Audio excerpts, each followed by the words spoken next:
On this show, we cover some sensitive topics. Though the obituaries may be outlandish, the people are real. Names have been changed or omitted in order to respect both the deceased and the survived by. While death is no laughing matter, some petty last words can provide some pretty entertaining comic relief. Welcome to Obituary.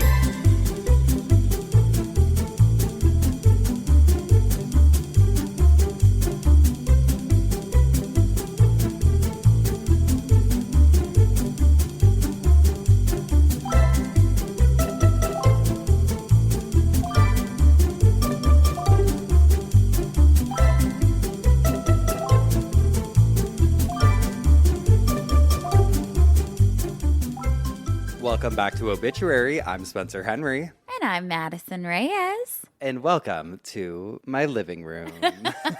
This is so much cozier. It's so weird. First of all, we're sitting on the opposite sides that we normally even sit on. Oh, yeah. Which I just realized right now, but we'll post a clip of this for you guys to see because this is the biggest news to hit Obituary Podcast since we got rid of the yellow couch. Okay? Yeah. It actually is making me feel really nostalgic right now. I know. We were downstairs at my house and we were sitting on the couch and Madison was like, I wish we could just record here because my couch is super comfortable. Shout out to Sixpenny if you want to sponsor me. It's the comfiest couch. It really is. It's the best couch in the world. Everyone's always like, it's so comfortable, and it is. And I was like, well, we can. So we brought our entire setup. We have gear everywhere down here. Why didn't we do this before? It was so easy to bring down. And such a vibe. As much as I love The Office, I love a change of scenery, and it feels less profesh. A little more casual. Typically, after we record, then we move our asses to this couch. Yeah, now we don't have to move at all, which is... that's actually the best. It's actually an ideal situation. No, this is actually, it's really fun. And we are actually in the midst of a heat wave. And humid. Oh my God, it's so humid outside. Well, upstairs also, so my house, the downstairs has one air conditioner system, and then upstairs it's on a different system. For some reason, down here always gets colder, and then upstairs... Well, heat rises. Yeah, and I think just because there's so many windows upstairs too, it just gets even when the AC's on, it never gets as cold as it does downstairs. So this feels like fun. This feels cool. I feel like we're doing something different. Well, we've talked about it when you for some reason have to sleep on your couch. It feels exciting. Yeah, it's like, this is different. Yeah. Anyway, we're here. We're here and we're ready to talk.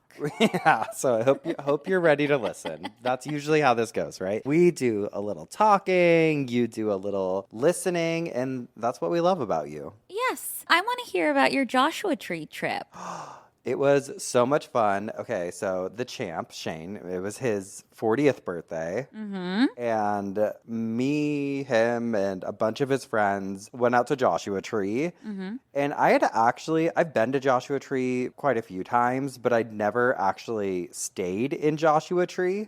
It was a good time. Yeah, well, okay, well, explain to the Geoffs what the house looked like. How it was so wild. Perfect and cool. Yes. Okay. So it was Wild West themed, which is obviously iconic. And when he was telling me, he was sending me the different houses that he wanted for his birthday weekend or whatever. He's like, I don't know which one to book. One was very modern, very cool looking. I don't know. And then this one was very kitschy Wild West themed. And I'm like, well, obviously this is the choice. And it ended up being so cool. All the rooms were different themed. One was a jail. One was a jail. There was a fucking legit saloon inside of the house. And then we stayed in the brothel, which was the master bedroom. Oh, what'd they have as decor for the brothel? Paintings of brothel women and ooh. It was just... Did it just do it for you? Well, okay, you know what was fucking sick? Was our bed was one of those Alaskan king beds. Oh, is that where it's longer or wider? It's literally if you took two king beds and put them next to each other. No. It was a dream. I want that. Well, and God bless him having to sleep next to me because I'm a mover and a shaker when I sleep. He's a flexer. Yeah, he said... He's a flexer and a grabber. Yeah, I've like hit him in the face a few times, like while I'm sleeping, because I just make some involuntary movements and I don't mean to. Well, and then he flexed like he's in a muscle competition. Yeah, that's what I was told. So allegedly, all allegations. Don't hold it against me and take it with a grain of salt, okay? I'm gonna trust the champ, actually, I think, over you. Well, I love him, and it was such a good weekend. We got to do a lot. We went to do a sound bath at this place called the Integratron, which was fucking sick. It's this huge dome that was built without any nails. How? It's like science, babe. I don't know. Fucking mathematics. I don't know. Do things like clip in to each other? Yeah, well, it's a dome, so and it's all wood or whatever, but it's so fucking wild because we went for a sound bath. Inside of the dome, there's a square in the center of the room, and if you even talk so quietly, it completely like reverberates through your entire body. Wow. Like, you can hear yourself. Mm-hmm. And if you're on like one side of the dome and you like whisper, someone on the complete opposite side can hear you perfectly. That's like a Buca de Beppo. They have that's my spiritual experience. It's at Buca de Beppo. They have the Pope room, and it's the special room where you can talk and anyone in the room can hear it from the other side. Well, shit. We gotta go to Buca So de actually, yeah. You've experienced it. I have experienced it at Buca de Beppo. I had a spiritual awakening at the Buca de Beppo. Oh, I love the Buca No, de but they Beppo. did the sound bowls with all like the quartz bowls or whatever. Well, and yeah. you just feel it through your entire body. We went on a hike. We did a ton of stuff. Lots of pool. Yeah, there was a pool there and a hot tub, so that was fun. Yeah, really solid weekend. You know who didn't have a solid weekend, though? Who? Amy Slayton. Oh, my gosh. Okay, yeah. Let's talk about that. So, Geoffs, you guys know when we were in Chicago for my birthday to see Zach Bryan, we had like a few days there and we had some downtime and we decided to start binging 1,000-Pound Sisters. And one of them, Amy, who I feel like has gotten in trouble before. She's a bad girl. She's a bad girl, which No, we love. Tammy's also a bad girl, too. She gets into trouble, I feel like. We've all been in trouble before. We get it. We still love get it. them. One of them, Amy, was at the zoo and got bit by a camel. I've been there. Well, You have a kind horse. of. Yeah, a horse. And so I guess for some reason they were out by her car and the police noticed that she had like mushrooms and marijuana. Big whoop. Oh, yeah. But I think it was because they had kids with them. That they were like, you can't just have it out in the open like that. I heard that she had to be taken away on a stretcher. Well, her and her man were taken to jail. Who's her man now? I don't know. Not the guy. Not the baby daddy. No. But you know what's so funny is the other day I was like, sometimes I'll just randomly think of dog names. And I was like, oh, Little Bit would be such a cute dog name. And I was like, whose dog is Little Bit? I can't remember. Little Bit. Little Bit. Rest in peace, Rest Little in Bit. peace, Little Bit. That was their dog. It was just so sweet. Oh my God. But yeah, that was kind of my weekend. Yeah. What did you do? Get into? Well, I had some work to do that I got done. And then my sister came over and brought her dog and spent the night because Cisco was traveling. So, That's right. The circus yes, circus season has begun. And so she brought her dog. So our dogs had a little cousin sleepover, which was so cute. And we played cards the whole weekend. Fun. And then, Spencer, you know this story, but I just am telling everybody I can't get over it. So I'll tell you, Geoffs. So about a week and a half before we went on our book tour, I noticed a caterpillar in the backyard. And it was like a black furry one. And I know some caterpillars can be poisonous or whatever. So I was like outside playing with the dogs and I kept looking at it thinking, I have to move that caterpillar because I don't want them to fuck with it. Long story short, I didn't. It just slipped my mind. And then I came back a couple days later and I see a cocoon. And so I'm like, okay, I think we got ourselves a butterfly. So then we go on our book tour. I don't think anything of it. Last week, I was out in the yard with my safety goggles on and my mulcher, my leaf mulcher, and I'm mulching leaves. This butterfly keeps flying by me and it lands on me and it like just wants to hang out with me. And I notice that it's a butterfly I've never seen before. Like we have monarchs and whatever, but I've never seen this kind of butterfly. And I took a picture of it because it just wouldn't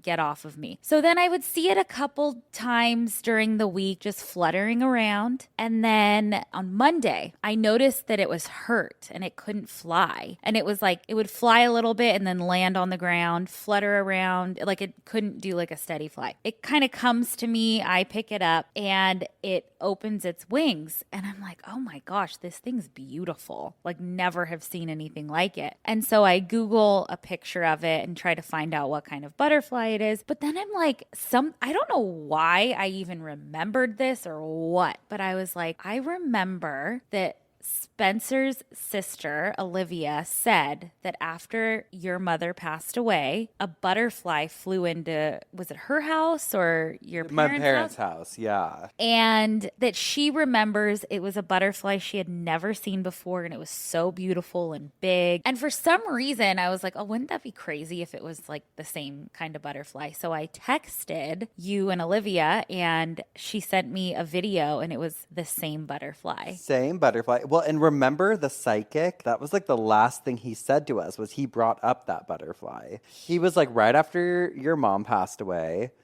she sent this butterfly and it's black and it has yellow and it. Like purple dots on it. Yeah, that was one of the things he said that we were like, oh my God, that's crazy. Because that was such a vivid thing. My sister took a video of it because she was like, it was right after our mom had passed away. And she's like, oh God, this is crazy. Like, yeah. But yeah, you got to visit, I guess. Yeah.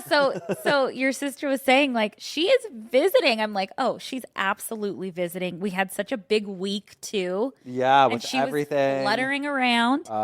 Yeah. So the type of butterfly is a mourning cloak butterfly, like mourning, which is so obituary on par and just so crazy. I've never seen anything like it, and it just made my entire day. I'm like, I really hope that this is your mom just saying hi. I feel like it was. I feel like because especially last week we were talking a lot because I mean everything's just so crazy all the time. I think we were both just kind of feeling like so ready to just get back in our routine of just, sitting down to record because... Well, kind of going back to the basics, we talked about this. Like, we have so many exciting things that we've gotten to do. And the book and touring, like everything is so exciting. But our bread and butter, our main priority will always be the podcast. Yeah. Well, we also had like a few different like opportunities, I feel like recently, and we were just talking about it and we're like, dude, I just love podcasting. Like, I don't want to think about so much other stuff all the time. It just feels so, and I feel like that's why right now feels good. And again, going back to the nostalgia, something about just sitting in my living room. I know this is the first time we've ever recorded, I think, in my living room at this house. Well, we would do it at Betty Bungalow. Yeah. And even before you had a desk in Betty Bungalow, we would sit on the floor. I remember vividly talking about Victorian like Christmas traditions on the floor. Before that, it was the office at my apartment. And we would sometimes sit on the floor there. Yeah. And so it just feels kind of like, I don't know, I just feel very happy and feel very grateful to be still doing what we love to do in yet another location. And able to just pop the computer down. Thank you. Thank you to computers. Thank you to technology for being so No, but it feels cool. I feel like we've just got a good vibe going right now. And it feels like fall. Even though outside it feels like we're in a swamp. Right now, though, in this moment, we are in my crisp living room. A harvest candle going. Yes, from Target. I got a big old candle the other day, and let's just fucking do it. Let's just fucking do it. I have a listener email with pictures. Can I read? Yeah.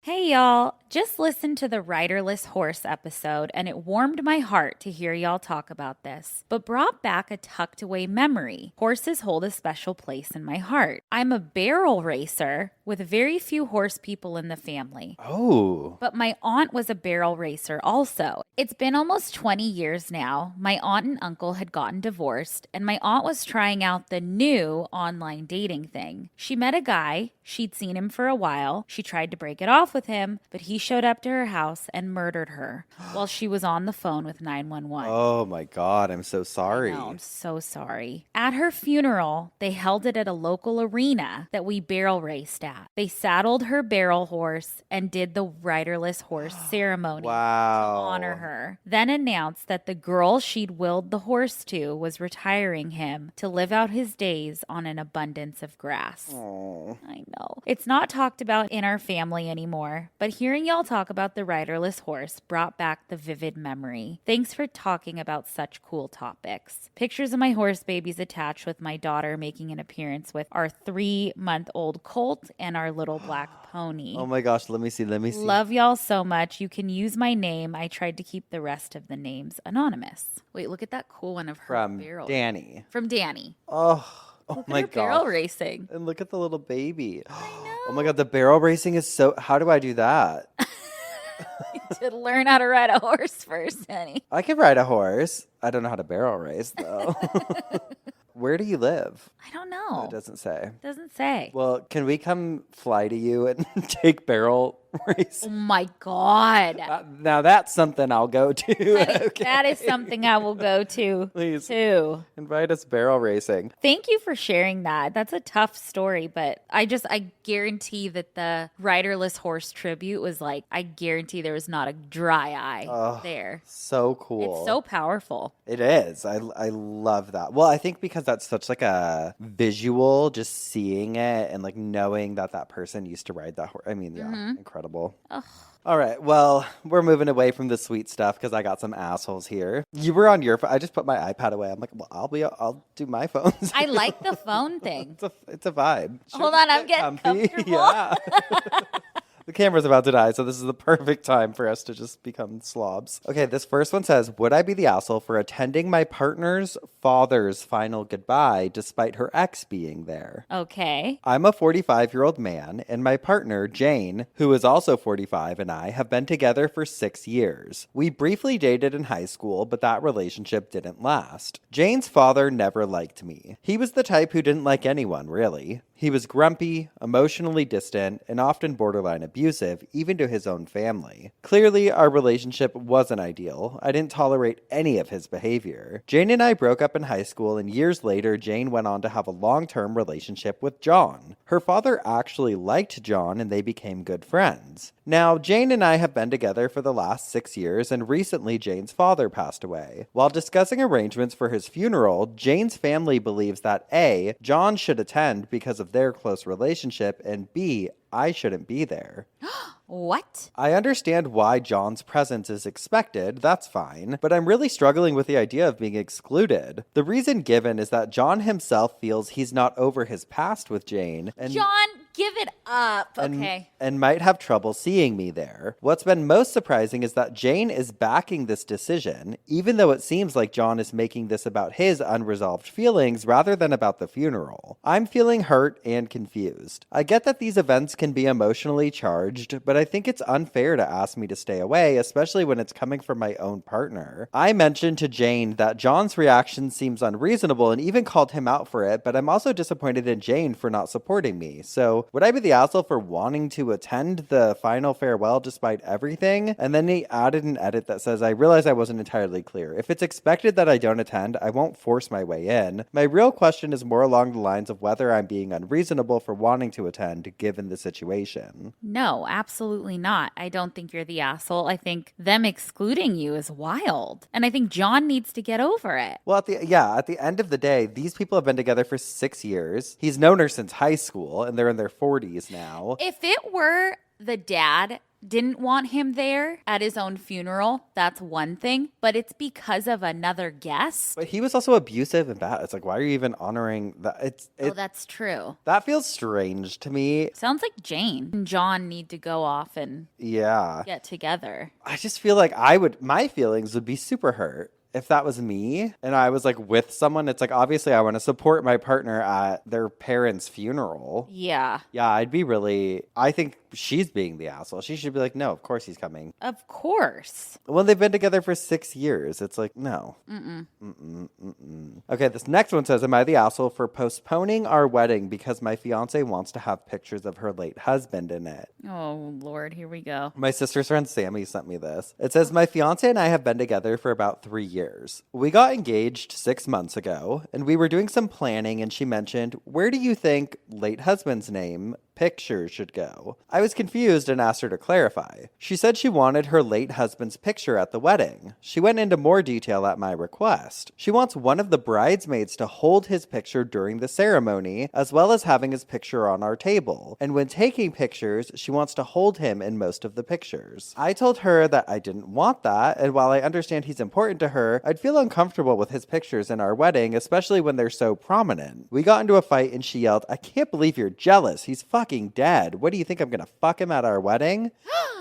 Am I the asshole? I'd go to that wedding. For postponing the wedding? No, I don't. I mean, obviously we need more information. I've seen people have pictures on a chair or something, like if a grandparent or parent passes away. I could even see doing something like that. Like, I'll save you a seat at the wedding or whatever. That is so appropriate, yes. But pictures on the tables, one of the bridesmaids holding a picture? Holding? Oh. That's crazy. Oh, that is crazy. Girl. Okay, well, he added an edit. Oh my God. And he said, I decided to postpone the wedding, and honestly, I'm thinking of calling it off altogether. Yeah. I don't think she's in the right place for that. Yes, she needs to maybe go to grieving counseling or something. Because, babe. Grief counseling. Yeah. I'm not judging her. Of course, I'm sure she loves that man who died and wants him and his spirit around. Well, and I don't think the guy's jealous. It's not a jealousy thing. I think it's like I don't really want that. This is a little overkill, girl. A relationship, a marriage, it's a two-way street, man. It's not all about her. Maybe he should put a picture of like a hot girl and hold it the whole time. I don't think that's right either. I think probably just... I would offer up a suggestion. I'd be like, yeah, why don't we put his picture on a chair? I love that. I think that's so sweet. Yeah, compromise, but it seems like... He doesn't need to have a huge presence, because regardless of even if he's passed away, he's her past husband. I don't think he should have a huge presence at the wedding. Honestly, this is giving... What was the lady's name in our last episode or 2 episodes ago? I can't remember her name, but I know exactly what you're talking about because I was getting that too. Next thing you know, if you don't call it off, you're going to have kids. The birthday cakes. Birthday cakes. Yeah. 30 years. 30 years. And the wedding dress fiasco. Yes. Yeah. That's what it was. I mean, again, the birthday cake thing was sweet, but come on. Yeah. Come on. No. No? Sorry. Know when to hold them, know when to fold them. I know I've been saying that a lot today. She said it like 3 times to me today about different situations. This is my new thing. Okay? Because it's true. Know when to hold them. And know when to fold them. Love it. Was that it? Yeah. 2 assholes. I want more. I could sit here all day judging people. Oh my gosh. Okay, well, I'm up first this week. You're not. I'm up first this week, which means you should have a side bitch for us. I had a side bitch last week. I did. I had the killer who died in prison. That was my side bitch. Well, this is awkward. Hold, please. I just got when you said that, I was like, that's a different reality than I'm living in. No, I double checked. All right, guys. I had to dig into my archives that I have that I was going to use for next week, but we'll go back to the drawing board for next week. So I have one from the Mr. Ed Dead book. I forgot we have that book. I know. I love it. Okay, we've got a tongue twister here. Okay. Pepper Picker, Processor Piper Perishes in Prison by Penelope Pritchard Parsons. Petaluma Press.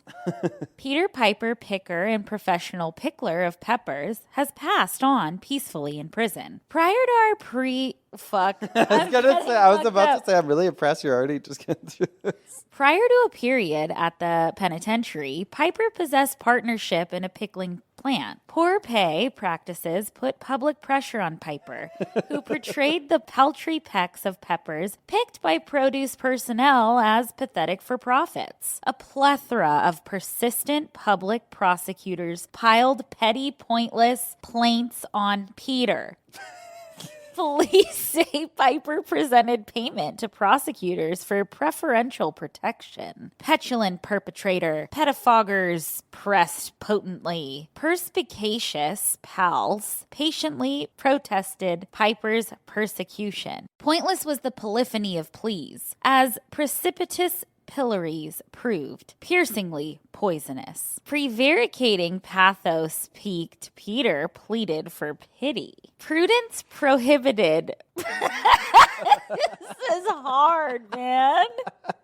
What the fuck? Prudence prohibited. Prosecutorial progressiveness provoking punctilious punishment. Prison propagated putrefaction in Piper's political posture, profoundly preying on Peter's perception of plunderous plutocracies. Poise prevailed, putting plaintiff Piper at peace with pernickety prosecutors. And there you have it, guys. I think that made so much sense.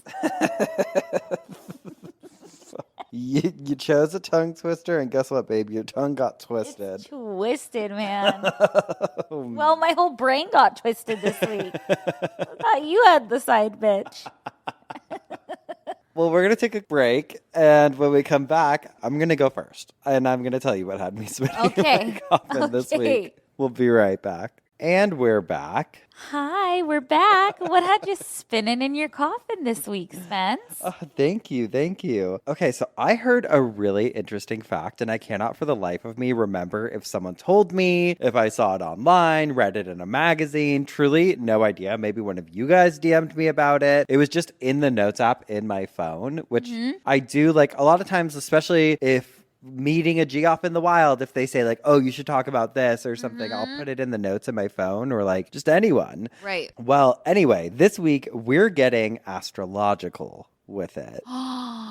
What do you mean? Well, I just feel like it's a good time of year for it. I personally have a love-hate relationship with astrology, but that's a me issue because the way my anxious brain works, it's simply better for me not to look, so I don't. But there was a period of time I used to check this website, Astrology Zone by Susan Miller, religiously. Like every month, I would wait for it. I remember. It always came out like a day or two late. I remember that. She was always late with it. But eventually I realized I was getting really anxious because I would read about like there's going to be a pending conflict. And then that day I'd walk around nervous. Something bad's going to happen or I'm going to fight with someone. It's like, is it real or is it a self-fulfilling prophecy? Yeah. And then even on the opposite, sometimes it's like you're bound to receive incredible news. And so you kind of get your hopes up a little bit and then nothing happens. And it's like, okay, well, fuck that. I don't know. You get sort of let down. So for me personally, I just don't look anymore because so much of anxiety and OCD, as you know, is rooted in trying to predict future outcomes all the time. You're constantly future predicting. And hats off to anyone who can be normal and just be like, oh, maybe, but that's not me. You know what I heard the other day? What? And it like just stuck with me and it's so simple. Oh, well, hold on. Now I can't remember it. Fuck, man. Really stuck with you, huh? God, it really did stick with me. Okay. The good is always there to find and the bad is always there to find. I feel like for the most part, we're pretty optimistic. We are. I would describe us as optimists. Absolutely. I would too. Absolutely. Like delusionally sometimes. Yeah. Yeah. And we both practice gratitude, which it said us. But yes, I think just I don't even want to acknowledge the negative. I don't want to read and know that something bad could happen because it's like I just don't need to have that information. If something bad's gonna happen, it's gonna happen. I know. So I refuse. I've like fucking men used to go to war. This guy can't see his horoscope without getting nervous. Anyway. We're a bunch of pussies. On to my fun fact that started it all. Okay, did you know that banking mogul JP Morgan was supposed to be on the Titanic? Is he one of the ones that didn't go? He was supposed to be on the Titanic, but avoided it because his horoscope told him not to. No way. Uh-huh. It's true. Well, first of all, there's a long-running conspiracy theory that he didn't get on the Titanic because he knew something was going to happen. He knew something was going to happen. And there was like other finance guys on there that I think he wanted to allegedly go down or whatever. Oh, there are a ton of Titanic conspiracies. Well, yeah. And there's even more recent ones about him. The Washington Post, I was reading, did this article and they talked about how QAnon said that JP Morgan was like the villain of the Titanic. And so like the theories are still running strong. QAnon is still around? It's still a thing? Oh, it's still going. Yeah, go look at your high school friend's Facebook. You know what I mean? I've blocked a lot of people. Anyway, okay. Why he officially missed the voyage cannot be confirmed, but many have said it is because his personal astrologer advised him not to get on board the ship. And JP Morgan was known to be intrigued by astrology, and there's actually a famous quote from him that says, "Millionaires don't use astrology. Billionaires do." Honey, sign me up. What was that website? What was that website you looked at? Show me. Come on, I'm a Leo. It also reminds me of that episode of I Love Lucy. Do you remember when Ricky's wacky boss loved astrology? Lucy gets super into numerology in that episode. Yes. There's this whole situation, but she was reading like the wrong day's paper. Yes. So I good. totally remember. It's one of my favorite episodes. Remember her when they had a seance? And she had to pretend to be the dead guy's dog?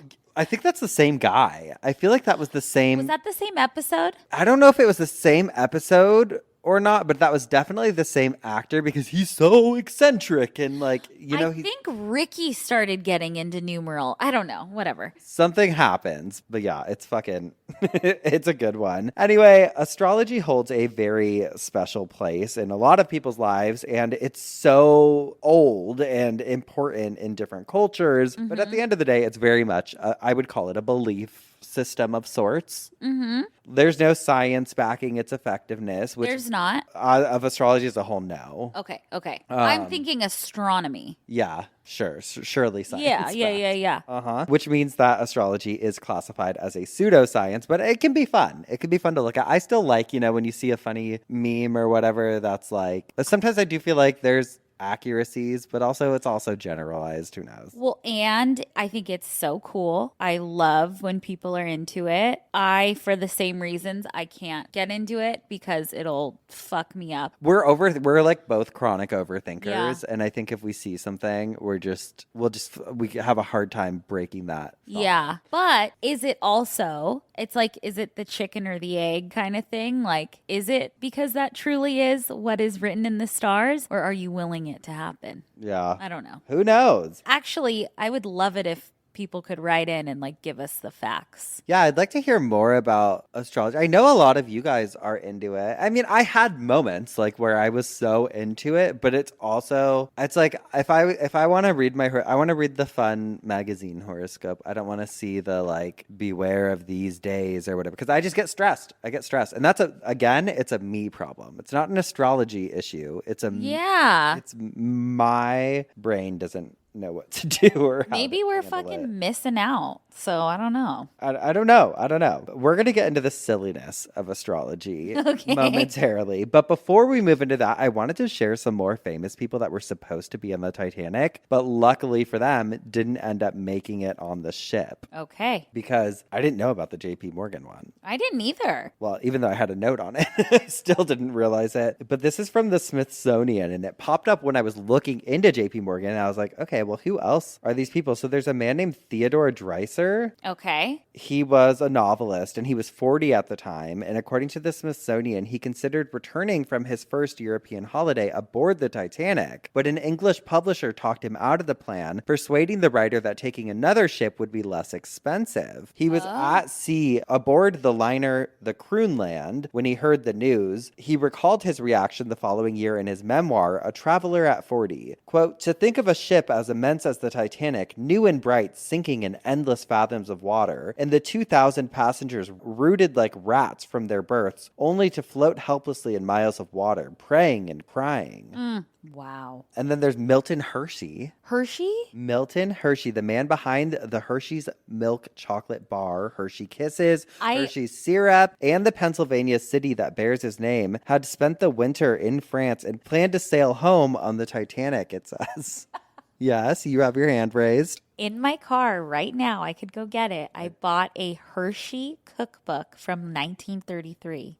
Oh. It's literally in my car right now. How funny. I know. Because it had cute little, I love like old cookbooks. That's it. Well, according to the Smithsonian, the Hershey Community Archives has in its collection a $300 check Hershey wrote to the White Star Line in December 1911, believed to be a 10% deposit towards his stateroom, according to archivist Tammy Hamilton. Quote, fortunately for Hershey, business back home apparently intervened, and he and his wife instead caught a ship that was sailing earlier, the German liner America. The America would earn its own footnote in the disaster as one of the several ships to send the Titanic warnings of ice in its path. Wow. And then Alfred Vanderbilt, the 34-year-old multimillionaire sportsman and heir to the Vanderbilt shipping and railroad empire, was returning home from a trip to Europe and canceled his passage on the Titanic so late that early newspaper accounts listed him as being on board. He lived on to become one of the most celebrated casualties in the Lusitania sinking 3 years later.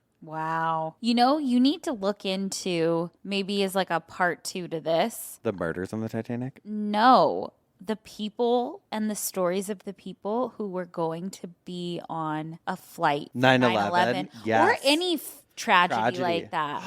I'm going to do that. Do that. Oh, I should do that. Okay.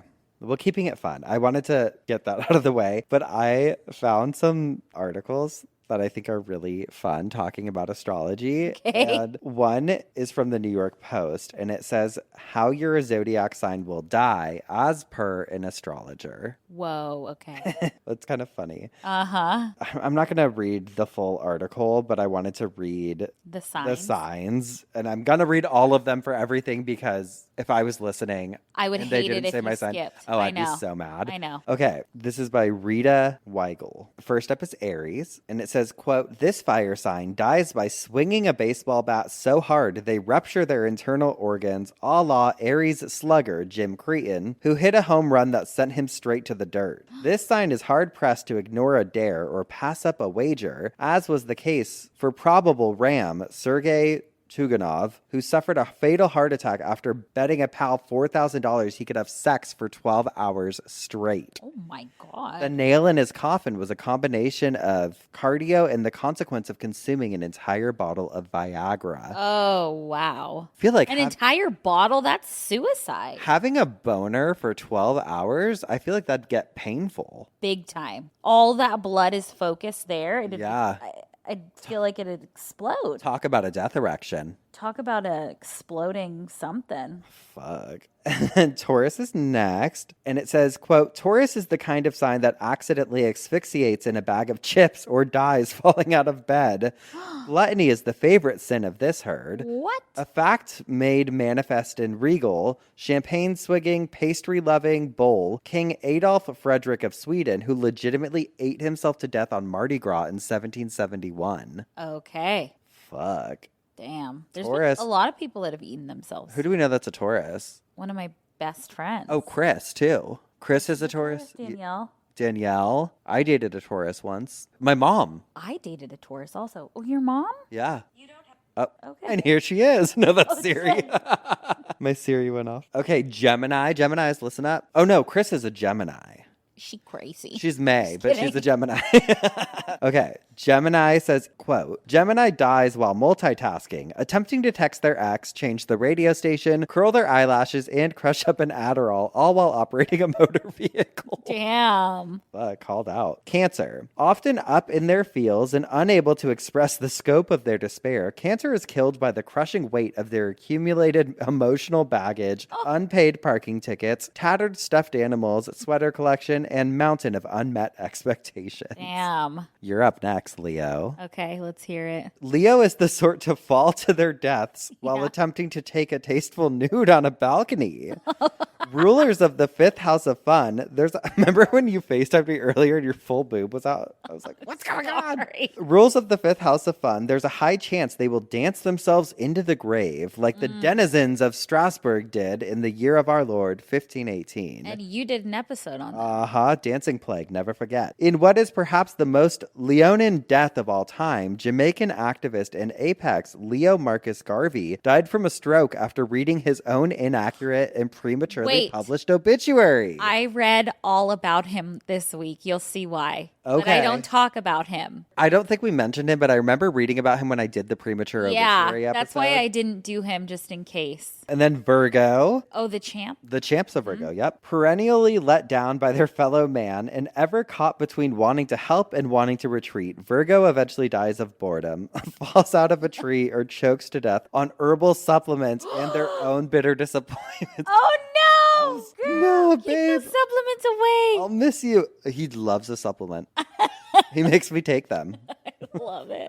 Every time like I spend the night at his place, he's like, okay, open up. And he's like always handing me things. And I just take them. I'm like, okay, I guess. And then Libra, a veritable gaggle of noxious flirts. Notorious fuckboys and vain libertines, Libra is killed by the jealous wife/husband of their lover, untreated syphilis, or complications from botched plastic surgery. Oh my God. Ruled by Venus, planet of love and luxury, it tracks that Libra, George Plantagenet, when given the chance to choose his manner of execution, opted quite poetically to drown in a barrel of Malmsey wine. Oof. Big ups to GP for being the rare sort of Libra capable of making a decision.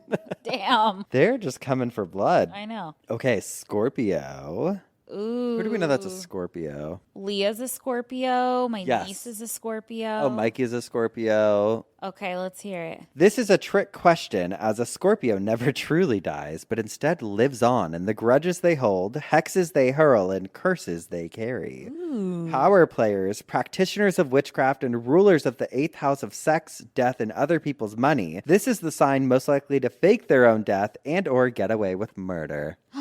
Moira. Wow. And then Sagittarius, who we know so many. Cisco. I'm married to a Sag. My sister, Hot Dog, Heidi. Oh, My sister's husband and his brother. one of my good friends, Bree, her husband is like a day before Cisco. There's so many. Yeah, so many. Hot Dog, are you listening?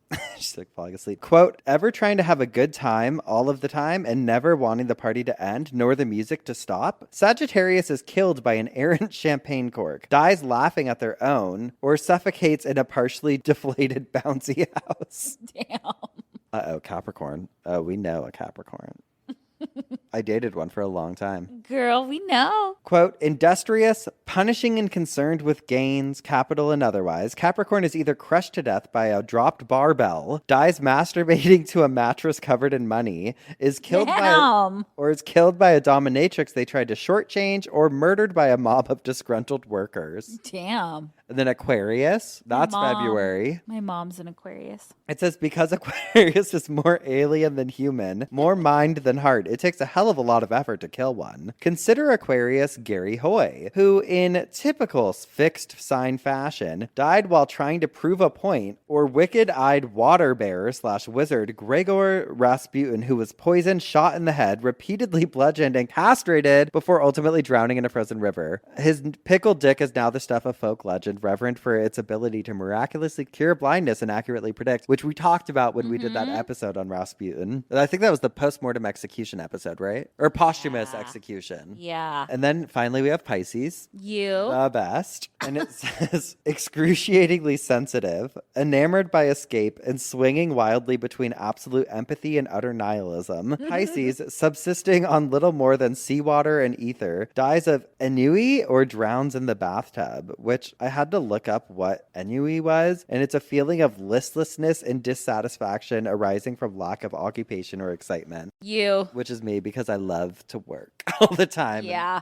That's just me. Truly. Okay, so I thought those were so fun, but I do have one more list. So thank you again to the New York Post for that. It's linked in the sources if you guys want to find it and send it to your friends. Or actually, better yet, send them this episode. Yeah. We'll tell them for you. We will. Okay, this one is from a website called them.us. Okay. And it says how you would die in a horror movie based on your sign. Ooh, fun. Okay. By let's hear Jennifer it. Culp, who has cool hair. Jennifer Culp. What does it look like? So neon green. Oh, wow. It's pretty. Vibrant. Jennifer, maybe you'll listen to this. Okay. I don't want to read... I don't want to read the article also in this one. I just want to jump to the signs. Yep. And even those I'll probably paraphrase a little bit because they're kind of long. But for Aries, it says, you will motorcycle jump into an invisible wall. Okay. It says, Aries will die like Chris Hemsworth in Cabin in the Woods, reduced to a simplistic archetype of courage and competence. Ultimately, your altruistic drive to heroism will be weaponized to engineer your demise. Love it. And then it gives like longer explanations. Taurus, Jason will bludgeon you to death in a sleeping bag. Jason. Quote, it's the late 80s, and Jason Voorhees is killing teenagers like it's his job. Judy, who does not appear to realize she is a character in Friday the 13th, Part 7, The New Blood, or comprehend the danger associated with having sex anywhere near Crystal Lake, is camping with her boyfriend. Initially rebuffing his romantic overtures, she sends the boyfriend on an errand to fetch firewood in order to give herself time to get comfortable enough for shenanigans in a shared sleeping bag. Once her hair is properly tousled and her camisole artfully disarranged, she cozily snuggles down on her bedding and hears footsteps outside. Assuming the expected return of her partner, she calls out invitingly, okay, you big hunk of a man, come and get me. As Jason has already murdered the boyfriend in the woods by this time, he obligingly steps in to fulfill her request himself. Surprised by the sight of the machete Jason uses to slice and enter the tent, Judy somehow manages to outdo even her instantly iconic previous lines to produce one of the most legendary acts of horror victim behavior. She pulls the sleeping bag over her head, thinking she can hide from Jason. And then basically it just says that she like hid under the covers. Gemini, you will get ripped open by a chest burster. Quote, Gemini, you're going to explode all over the dinner table after serving as an incubator for the chest bursters in Alien. Oh. I want to see the new Alien. It says, what more could a Gemini really want from the span of their life than to discover and unleash something truly remarkable upon the world? Cancer, you will get eaten by succubus Jennifer Check. Oh, is that Jennifer's body? Yep. Oh, shit. Okay. Megan Fox, baby. It says Colin dies in a high school experience figuratively common to many individual cancers, having his viscera agonizingly ripped out and devoured by his crush before she leaves to go make out with her childhood best friend. Damn. His blood still on her lips. Leo, Okay, let's hear it. you get a cool one. Really? You will get ice picked to death by Dr. Frankenfurter. Cool. Quote, having so much charisma that someone decides to kill you. It's a rarefied thought experiment for much of the Zodiac, but a genuine danger for Leo. In less than 4 minutes on screen in the Rocky Horror Picture Show, Eddie, Meatloaf, electrifies the residents of the castle to such a degree that jealous Transylvanian scientist Dr. Frankenfurter, obviously by the iconic Tim Curry, takes permanent action. Wow. There's only one star in this show, and it's honestly a miracle of restraint that Frank even allows 3 minutes of song to pass before debuting the ice pick. Ugh. Virgo, you will be Rube Goldberg, Final Destination style. Oh, damn. You didn't choose death. Death chose you, it says. You were just trying to get to work. And it says, quote, Virgos have a tendency to depart unpleasant gatherings with a capital E exit, and Kat is no exception. She drops her lit cigarette into a gas leak. Ooh. And okay. Libra, you will be slashed to death by Ghostface. Scream, baby. Damn. Quote, Ghostface wants to know what Casey's insides look like. In the process of finding out, he also reveals something about the inner workings of a Libra. Wow. Scorpio, you will be tortured by a Cenobite. Okay. Hellraiser baddies, rise up. It says, quote, all right, look, I'm not saying all Scorpios are hedonistic dopamine addicts with confused stress responses. I'm just saying that the phrase, an experience beyond limits, echoes in the mind. It's inevitable from the start. Your invitation to the Cenobites. It's just slow. Okay. Sagittarius, you will die giving birth to a car baby, a la no. Titan. Oh, know, I girl. don't know that one, I don't I think. don't either. A car baby? It says, quote, a Sag can take their own sense of discomfort at being observed, transmogrify the sensation into action, and make it everybody else's problem. Capricorn, you'll jump off a cliff like Harga Elder. Fucking, what's that?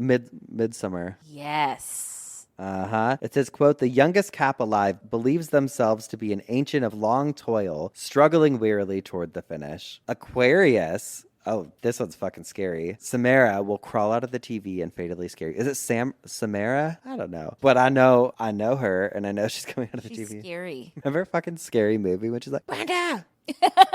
Oh, this white bitch is coming out of the TV again. The first one's so funny. I know. And I watched it on a plane Oh, a yeah. while ago. I feel like last year we watched it. Yeah. It says, quote, for his prioritization of audiovisual entertainment over personal safety, Noah is rewarded with the ultimate cinematic experience. The monster in the TV comes out of the TV and kills him. Pisces, your body will get harvested by Scarlett Johansson in a pool of alien goo. Cool. It says, quote, Pisces, there's simply no other way to put this. You're going to get harvested into a weirdly aesthetically pleasing goo in the alien void pool of under the skin. Your vacated outer layer of flesh left waving gently like a chiffon scarf in the endless liquid of darkness. Beautiful. Love that so much. I love those are fun. I know. And there you have it. There you have it. I love it just in time for what? This will come out close to October. Yeah, I feel like Halloween. We're in Halloween spirit. Yeah. Well, it's already started. I'm already jealous. I'm seeing people. It's the beginning of September. I see people going to Hollywood Horror Nights, and I can't wait. It's already open? Yes. What? I know. wanna We got to go. And you know what? go. We got to do last year on Patreon. We did a vlog at Knott's. Oh, yeah. I want to go back and do that again. I think that'd be fun. Yes, let's do it. I would love that. So fun. Patreon, we have a lot of fun stuff we're actually going to be doing this fall. Yes. So now's the time to join, truly. Truly, now's the time to join. This coffin spinner felt like Patreon days. Of obituary? Yeah. I know. When I was going through, initially I kind of started going down a different astrological thing about predicting your own death with astrology and stuff, which I could do in the future, but it was making me anxious. So I was because it was talking about can your birth chart, when you tell were when born, you die. what's your Yeah. rising. I was I'm not fucking going down that rabbit hole. I want to go through. I want this to feel like Fun. you're reading a fun magazine. Yes, we're just girls hanging out on the couch. We're just gossiping, okay? We're just talking about astrology Yes, and girl. horror movies. We're your best friends. A couple spirits went through me. Holy cow. I know. It was the... I think Madison just got possessed. Damn. That was a minute-long yawn. I know. Thank you so much. I loved it. Great. What do you have? We got to take a break first. Oh, shit. Okay. We're going to take a quick break and let you really think about your imminent demise. And when we come back, Yes. Madison will tell us what had her spinning in her coffin. Alrighty. Well, thank you for that. I felt like we were just had a little sleepover. Yes. We'll be right back. And we're back. What had you spinning in your coffin this week? All right, girlies. So I was called out once again for not doing part twos to some coffin spinners. This really is just an old school episode. I know. On our book tour, someone said it, which I have all the intentions of doing it, but then I find new things that I want to talk about. So I figured after hearing that again, hey, I'm going to give the Geoffs what they want. Okay. So a part two. So we are doing ironic deaths. Part Ooh, 2. Yay. Okay. I love these ones so much. So do I. The part 1 episode is over 2 years old. So What? yeah, let's get into it. Let's get into it. First, we have Jim Fix. And girly, remember that one time we ran 4 miles? The one time, and we'll never fucking do it again. Yo. Listen, we'll keep up with the gym. I'm proud of us for keeping up with that, but running, it's not for us. I thought it was awesome that we did it. Yeah. I really do. I feel like we should get a sticker. You know how people put marathon stickers on their cars? We ran a 1K. Half a K. Jesus. Oh, God. Okay, well, Jim Fix would have been proud of us because he was the author of The Complete Book of Running, a nonfiction book he wrote in 1977 about every single benefit of running. And not only that, but he was incredibly smart and his IQ was super high. He was a member of Mensa, which is insane to do. Yeah, I'm in that. Bitch, I fucking wish. He was once a smoker and had some unhealthy habits, but he changed those in his mid-30s and he took up running. Love it. The Washington Post, in an article about him, said they had like a quote from him in the article. He was describing running and like the runner's high. He said, quote, "It is here with my heart banging against my ribs that I discover how far beyond reason I can push myself." Which, those 4 miles, I felt that. Furthermore, once a race has ended, I know what I am truly made of. Who can say how many of us have learned some of life's profoundest lessons while aching and gasping for breath? Which I will say, like sometimes in the gym, I'm like, I can't fucking do this. And then you do it. Yeah, it's all mental. It really is. He was the long distance running guru. Okay. Got it. Okay. And I read that he would run anywhere from like 40 to 80 miles a week, which is nuts. Unfortunately, on July 20th, 1984, at age 52, Jim went out for his daily run. It was his normal run on Route 15 in Vermont, and he suddenly had a massive heart attack and died running. Oh. Remember? The irony. That is ironic. But remember in elementary school, Jump for Your Heart? Did you guys do that? No, we would do fun runs. We had something called like Jump for Your Heart. And it was like, I remember, I don't know if it was like, I think we did jump roping or something. And it was like to like show that you should have good heart health or whatever. Yeah. It was also the 90s. I don't know. Different time. I love it. I love all the 90s shit. Uh-huh. Yeah, no, we would have a fun run. So we would just run laps. Uh-huh. And you had to get people to donate. Yes. And like pledge. Like I think we might have for the Jump for Your Heart thing too. I think it was that. Yours sounds more fun. You know? Ours was like running in circles. And it was only me who had to do it. Wait a minute. It was a hamster wheel. It was in a laboratory, actually. What the hell?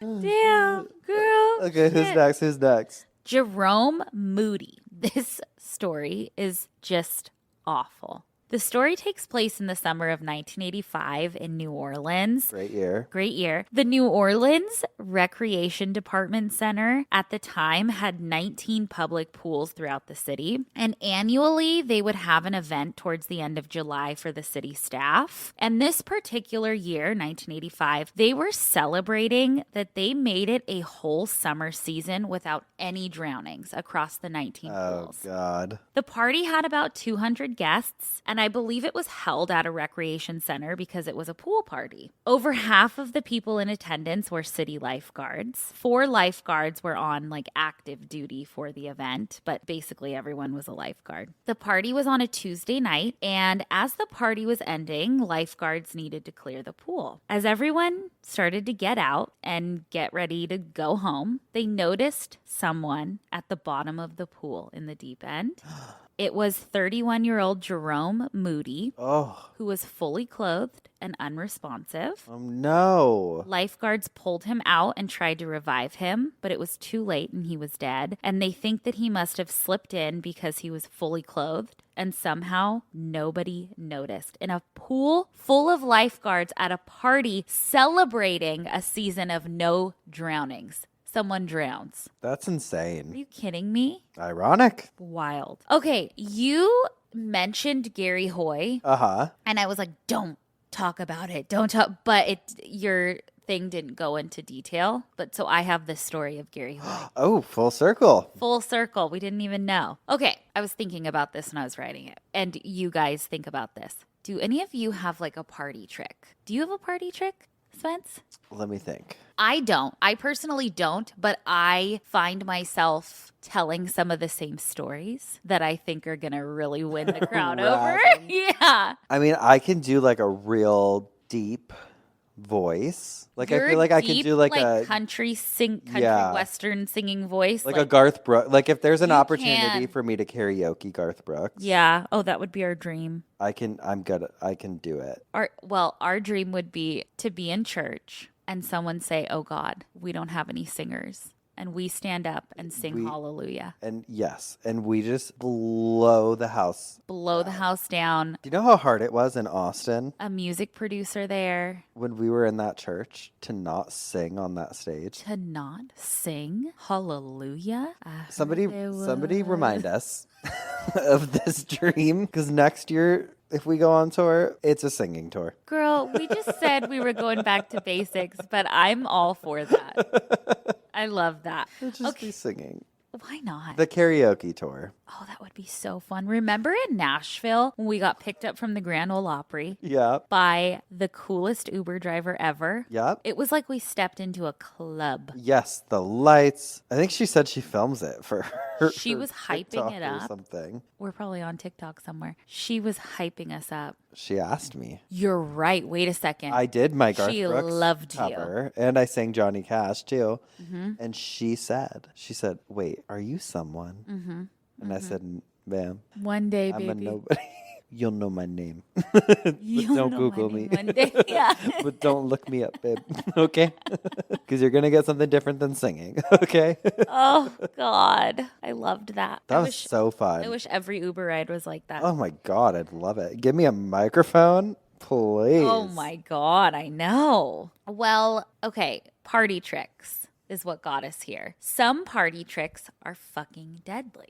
Okay? So let's head over to Toronto, Canada Let's go. in 1993 for this one. I'm there. Okay? The Dominion Bank Tower is part of the Toronto Dominion Center, which is like this huge office area in the financial district in Toronto. It has like 6 skyscrapers. It's just like a business area. Uh-huh. They all house a bunch of businesses and offices, one of which was the Holden Day Wilson law firm. Their office was on the 24th floor. And on Friday, July 9th, in 1993, the law firm was holding a little reception for like prospective law students, and Gary Hoy worked there. He was a corporate and securities lawyer for the Holden Day Wilson law firm, and he was giving the students a little tour of the 24th floor office. And according to so many people that worked with Gary, he was such a nice guy, so friendly, generous, and just a bright light. And he'd also worked for the firm since 1979. So it was like 25 years or something he worked there. He was like an old head there. Well, Gary had a party trick, okay? He would throw his 160-pound body up against the floor-to-ceiling windows in the skyscraper to prove how incredible the building was. No. And how strong the glass was. He had done it so many times. Do not tell me. He had done it so many times, okay? Well, on this night, he decides to do it for the prospective law students. And he does. And nothing happens. He throws himself against the window. Nothing happens. Everyone loves it. And I don't know about you. Actually, I do know about you. If I do something and someone loves it, I'm doing it again. Yeah. I'm doing it as many times as I get a reaction. Yeah. You want an encore, babe, you're getting it. He does it again. And just like he said, the glass window is so strong. He throws himself against it. It doesn't break. Instead, the whole window comes out. And he's obviously like momentum. He's there with it. Flies down to his demise. 24 floors. Fuck. Is that insane? Yeah, you shouldn't do that. You should not do it. That's a bad party trick. It was obviously so incredibly traumatizing and horrific that they had to bring in a whole crisis team to provide counseling for everyone. And I mean, imagine you're like a law student or like a prospective law student touring a law firm, and you're standing there and this lawyer's throwing himself against the window and falls out of it. Oh, fucked. I also read that the law firm like went under 3 years later just because of everything that this brought. Damn. I know. Fucked up. Let's move on to Jerome Rodale. And you'll love this. I wonder if you know this because you love Dick Cavett. Dick Cavett, yeah. Dick Cavett. You love that show. Yeah, that was an old talk show. Okay. We'll have a story, and he's incled. Dick Cavett? Yeah. Oh my God. I wonder if you'll know this. During COVID, I went. That's when it That's really what it was, started. yes. That was my like. You that was my watched him. comfort show. Yeah. Okay. Well, I have tea on an unaired episode.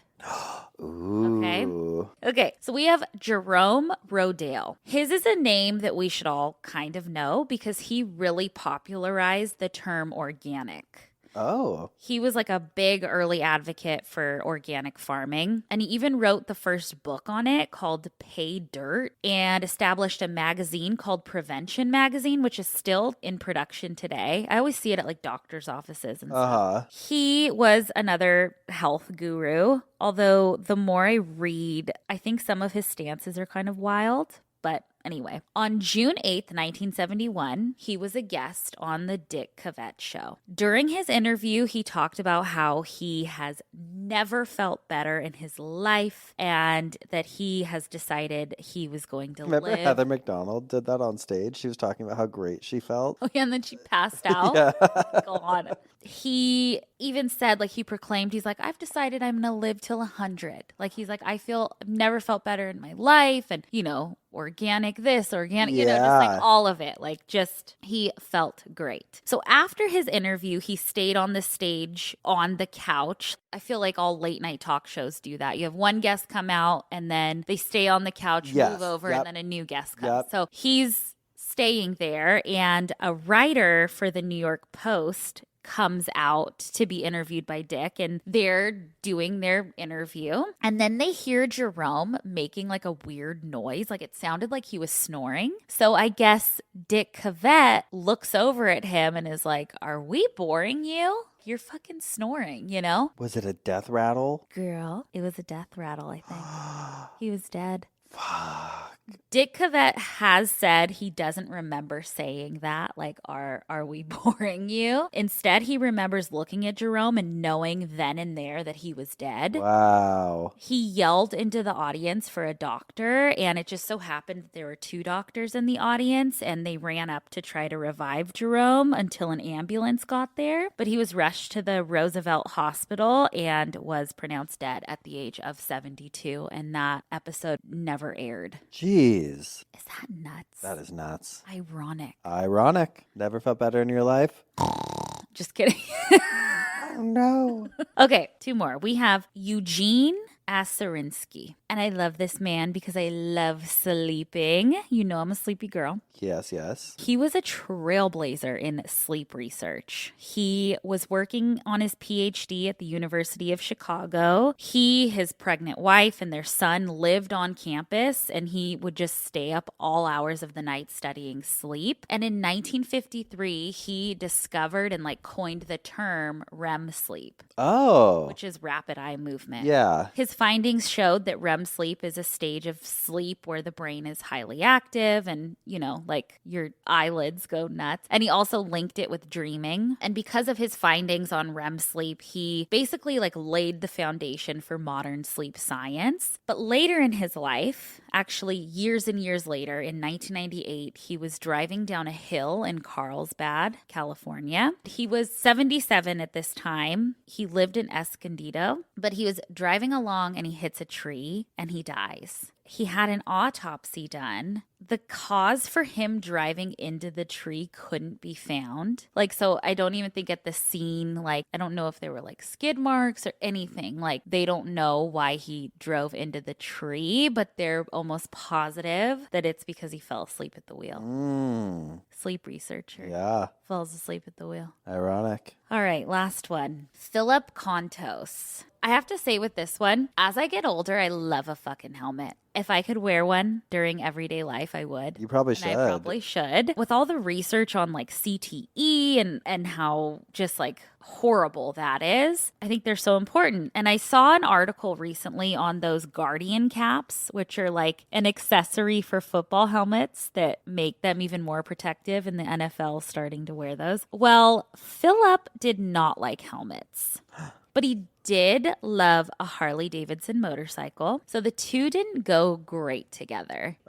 He didn't love a helmet, but he loved his motorcycle. In 2011, he was part of an anti-helmet protest in New York City. God. It was arranged by an organization called the American Bikers Aim Toward Education, or ABATE for short. And this organization is all about safe motorcycling, but also making sure that they, as motorcyclists, have freedom to choose. whether they want to wear Okay. helmets or not. So the New York helmet laws are that anyone on a motorcycle has to wear a helmet at all times, which Yes. to them goes against their right to choose. So Philip is in attendance of this anti-helmet protest. All of the motorcyclists, there was 550 of them, including himself, are on their motorcycles sans helmet riding through town. Okay. Suddenly, Philip has to hit his brakes for whatever reason, and he goes flying over his handlebars onto the pavement. Oh. He was pronounced dead as soon as he arrived to the hospital, and a medical expert said that he would have absolutely survived if he had a helmet on. Damn. At an anti-helmet protest. Fuck. You know what else is crazy? All those stories of the people who were like very outspoken against the vaccine during COVID and then died of COVID. Yes, I know. Ironic. Well, it kind of reminded like the right to choose, like all of that. Yeah, man.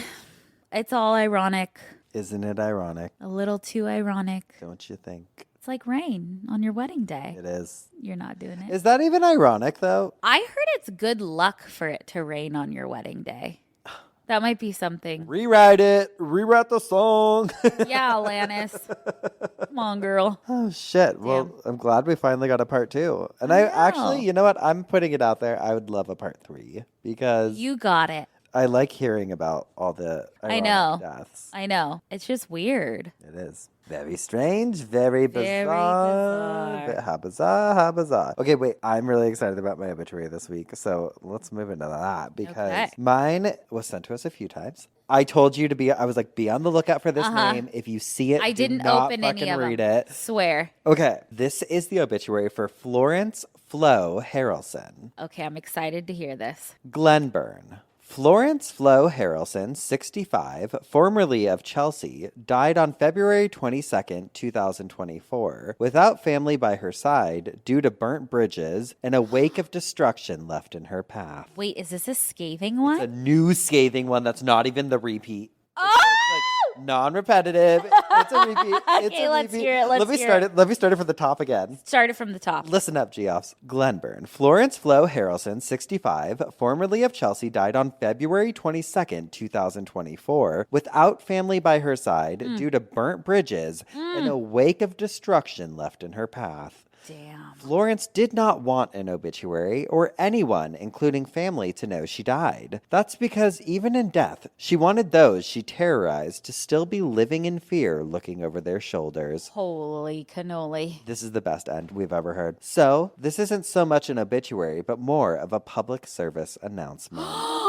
Not the public service announcement. The PSA, baby. Wow. That was short and sweet. Short and scathing. But sweet, sweet victory. Oh, I loved it. Wow. I loved it. Please, y'all, keep writing scathing obituaries for your family members. Please.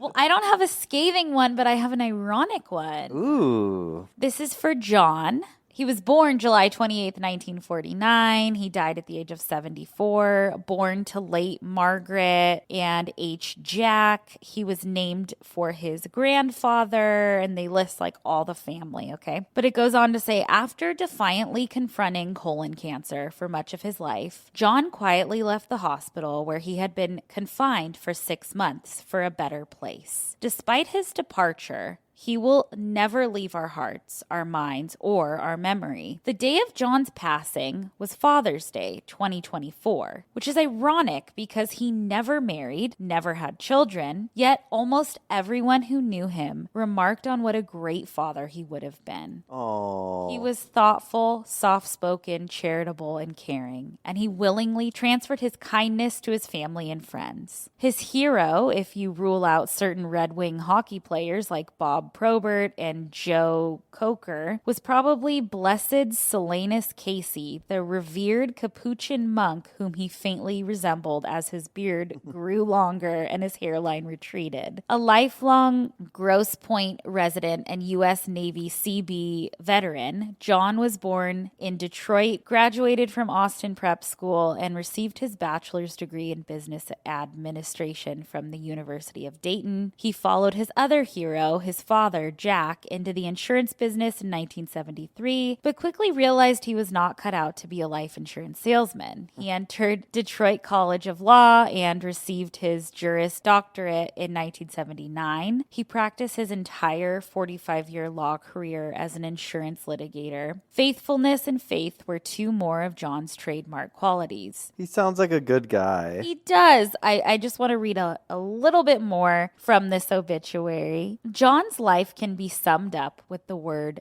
good. He was a good man who lived a good life, who brought good to the many people he knew and loved. He leaves behind a home, a cottage, a mid-engine C8 Corvette, a monster-tired Ford Bronco, a lifetime of family photos he recorded with his trusty cameras, and his beloved golden retriever, Maggie May. Aww. He is gone, but never forgotten. That's so sweet. I know. I just loved that line of, it's ironic that he died on Father's Day, because he wasn't a father, but everyone thought he would be such a great one. See, he deserved a good one. A good parent. Yes. Well, we've spun in our coffins. We've bitched our obituaries. Which means it's time for some dumb Ass criminals. criminals. And I love this so much. This is from USA Today. Okay. Quote, a woman was arrested at an Applebee's restaurant in Portage, Indiana earlier this month after an argument occurred about an all-you-can-eat deal offered by the company. The 28-year-old woman was arrested on August 2nd and charged with disorderly conduct, according to an arrest report obtained by USA Today. According to the arrest officer, officers with the Portage Police Department were dispatched to the Applebee's, located at 6211 U.S. Highway 6 around 8:38 p.m., for a reported verbal disturbance. Police dispatchers advised responding officers that they heard multiple females screaming and threatening people.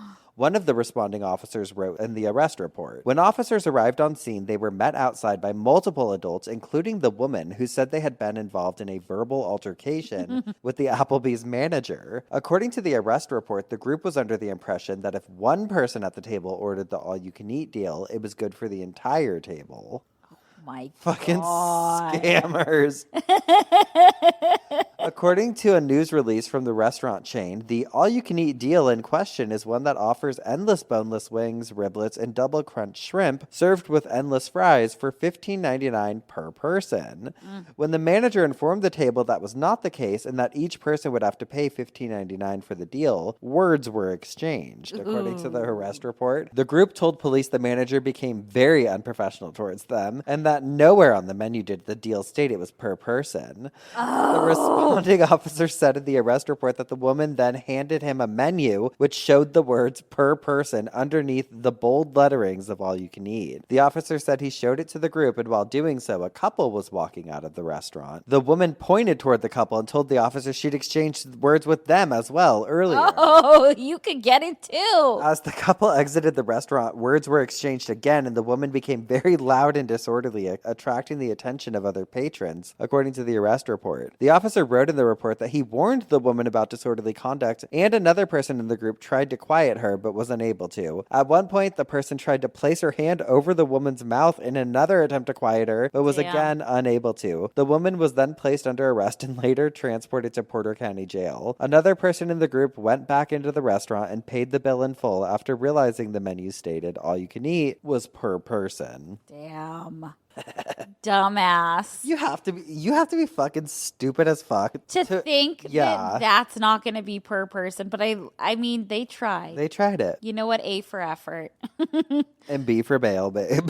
You're gonna need it. Yeah. Okay, I have a dumb criminal. I never thought that I would have a 6th grader as a dumb criminal. Oh, God. But I do. This is from KTXS 12 ABC. I'm only going to read a little bit of it because there's a video with it, but it says, meme mix-up lands Colorado City Middle School 6th grader in cuffs for terroristic threat.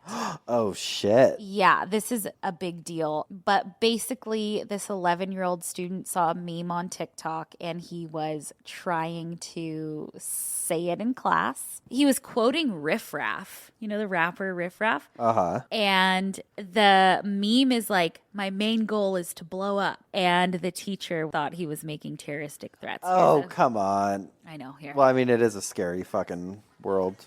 Good evening in Mitchell County. He's accused of making a terroristic threat. K-Texas reporter Karina Hollingsworth has more on why he says it was all just a misunderstanding.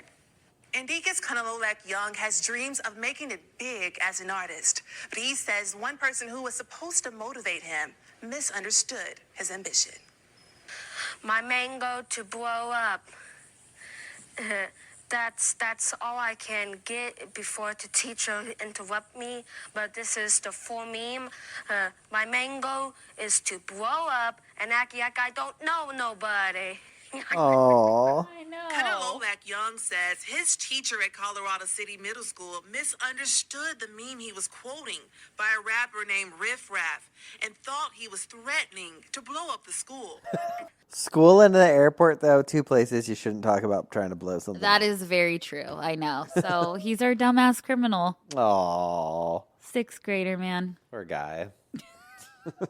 Was the teacher the dumb? I don't know. I don't know. Well, you know what they say. See something, say something. You can never be too safe. I know. Never be too safe. I know. Oh, man. Well, I think that's where this ends. I think this is where we say goodbye to you, our listeners. For 1 week. 1 week. We'll be back next Thursday, as we are every Thursday, with some more coffin spinners And obituaries. and dumb Ass criminals. criminals. Goodbye. Goodbye.